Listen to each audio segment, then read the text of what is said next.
library friends, it's Melissa from the Montgomery County Public Library. Today I have a fun Friday project. Bongos we're going to make out of a oatmeal box. These two are just enough different in size that they make a different sound. If you can hear the difference. We're going to make those and we'll give you a couple of different ideas of things that you can use too in case you don't have an oatmeal box.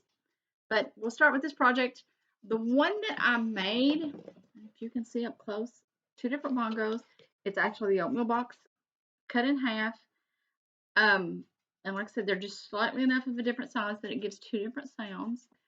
I used duct tape on these that made it super quick and easy. If you have different rolls of colorful duct tape, I used a couple of different kinds of duct tape. A solid duct tape on the top, which makes my drum sounds. So we'll get started. First thing we need is the oatmeal box. The reason the oatmeal box is so great is it actually does make two drums, and that way you can have that whole bongo effect. So we'll start with it. So if you all have been kind of following and watching some of the projects that I've done, they're all recycled kind of things. Right now I have a giant box. Every time we get finished with stuff like the oatmeal box, different boxes, the day that we made the paper doll animals, different boxes, all kinds of things like that. As we finish those in our house, I'm putting them in a box and saving them for some kind of project. So I recommend that's something you can do at home. You know, if you're going to use it again later, it's not hoarding, right? So just put it all in a box, organize it, hang on to them, and I'm sure there'll be some kind of project that'll come up you can do with those things. And that way it ends up being cheap and easy crafts you can do at home. And you've used those things, and at the same time, it didn't cost you money, and you didn't have to go out and buy any extra supplies. So if you see right now, I've cut it in half. I'm trimming off all the weird little excess pieces where it didn't cut exactly even. It doesn't have to be great, but just do, half decent job. And I'll do that on both sides. So it ends up, one of them has the lid, one of them has the bottom. Doesn't matter. You see, these are two a little more different in size, so they probably should have some good different sounds, which will be fun. Okay, so I am going to use duct tape on the top of these, and then we'll decorate the others a little different. If you don't have duct tape at home, if you have box wrap paper, box wrap tape, thin paper, you can use saran wrap. You might need several layers of saran wrap to make sure that it is sturdy enough. Whatever. I mean, we're in that point in time that there's no sense in going out and looking for things when you can try to figure out what you've got at home and see how you can make it work. So for the duct tape, the one benefit of the duct tape, you don't have to have scissors. It's easy to cut. So I've put one piece across the top. I'm doing a second piece as an X. That kind of helps hold it all together. And then from there, all you have to do is go back and fill in everywhere to make it neat and smooth.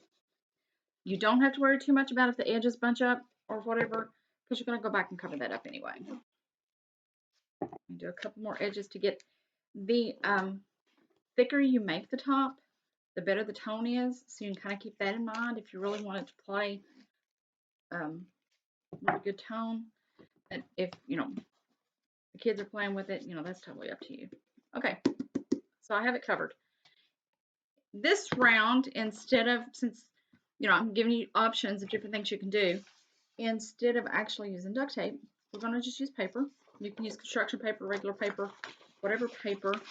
I'm going to wrap it around, if you can see, and mark the size. So I didn't attach it yet. I just marked it. Make it a little easier to cut. Cut it.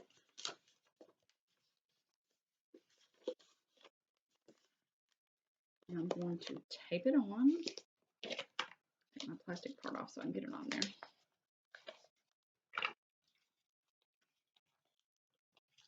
Depending on how wide your paper is, you might need 2 sheets to get it wrapped all the way around. Totally up to you. Something that your kids can work on. If you use paper, the cool thing about that is they get a chance to decorate it when they're done. So now, kids can decorate it. Put some stars. Can you see them? Whatever you want to put on there, decorate it. And you've got it done. So all you have to do is do that with both of them. On first two that I made, they're not fastened together. They have giant rubber bands on them. I did not have any giant rubber bands. However, what I did have were all those little rubber bands from several years ago when everybody was making bracelets and doing everything with all those little rubber bands. So I used those, and I'll see if I can show. I put two together and locked them together. And I did a whole bunch of those so that I made one big giant rubber band. So if you want to do that so your kids can put them together as bongos, you can do that. Today I showed you an oatmeal box because that's what I had. But there's all kinds of cool things that you can use in the kitchen. If you've used all your salt, it makes a great drum. Macaroni container, cover it with the duct tape just the same, drum. Icing for your cake, drum. So look around your house, and like I said, we've been saving all those things at our house as we empty containers because we know there'll be some project we can use it for. So as you use things in the next couple of days, hang on to some containers that you can use them. The other thing that I'm going to make to go with, we're calling it our bongo drum and side shaker. You probably recognize what it is. Toilet paper roll. Okay. So I've already covered one end with my duct tape. And in this case, I have rice. I'm going to put some rice in it. Rice, corn, beans, whatever. Doesn't need a whole lot. Here it shakes already. And we'll put an end on it. This one will do all duct tape like I did the other. One thing you will with this shaker, you'll have to notice if I stick the duct tape directly on the top, which it will fit just perfect, it ends up with a sticky side, and all my rice is going to be stuck to the tape. So fold the tape over so that you don't have a sticky side, and make another big piece to go over the end. So that way you put a non-sticky side inside first. I've got one on. Hang on, I'll do another one. Like we talked about the cross on the drum, so it crosses over. So I have two crossed over, and now I'm just going to wrap it in duct tape.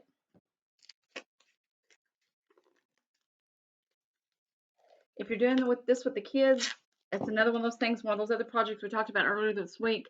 The smaller the pieces of duct tape you give to the kids, if they're going to do it, the easier it may be to manage. But that's totally up to what's going on at your house. There's one piece.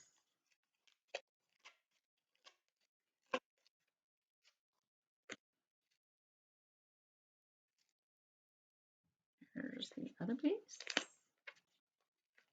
And again, it's just like the other. It covers up most of the rough edges at the top. And now we have a shaker. So bongos. We can play those.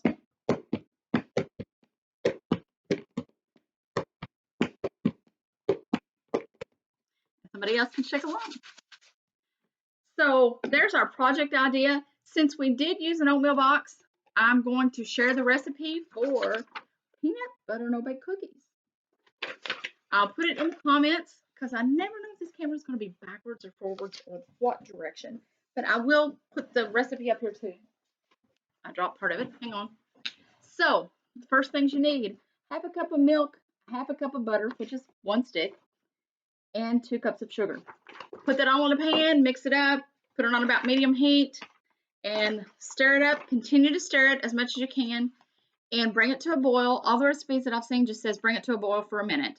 Well, it makes a big difference depending on how long you let it boil, because they won't sit up if you don't let it boil long enough. So by boil in this recipe, it means a full rolling boil, not those first few bubbles, don't count those. But when the whole pot has bubbles all over it, then start your clock. And truthfully, I usually go about 2 minutes. The cool thing about that part of the recipe, that's the exact same stuff that's in cream candy. When you make cream candy, it's butter, it's sugar, or it's whipped cream and milk and sugar. So there you go. Milk, butter, and sugar. You start with that. Let it boil, full roll and boil for about 2 minutes. Put in some vanilla, and really, I usually just pour it in. It's a teaspoon of vanilla, but put it in, pour it in. Half a cup of peanut butter. Mix those things up first so that the peanut butter gets melted. and then put in your 3½ cups of oatmeal. So that way you'll use a lot of the oatmeal and you can finish up your oatmeal container sooner and the kids will enjoy the cookies. Do the oatmeal, make sure you put the oatmeal in last and don't over mix it because it makes it kind of gummy and gooey. If you over mix it, the oatmeal will get soft. I dropped mine on wax paper. If you don't have wax paper right now, don't run out and get any. Use some tin foil, put them on a pan, use a spatula, get them off, whatever. Or when I was in school, they always just put them in a big sheet pan and sliced them into squares. So that works too. So today you got a bongo project, a shaker project, so you can have a whole percussion band at your house, and a recipe for no bake oatmeal cookies. If you make a project, make sure you post pictures for us so we can see it and see some of the things that you've done. We miss seeing everybody at the library and hope we can get back together soon. But until then, be safe and enjoy the projects. Thanks for joining me.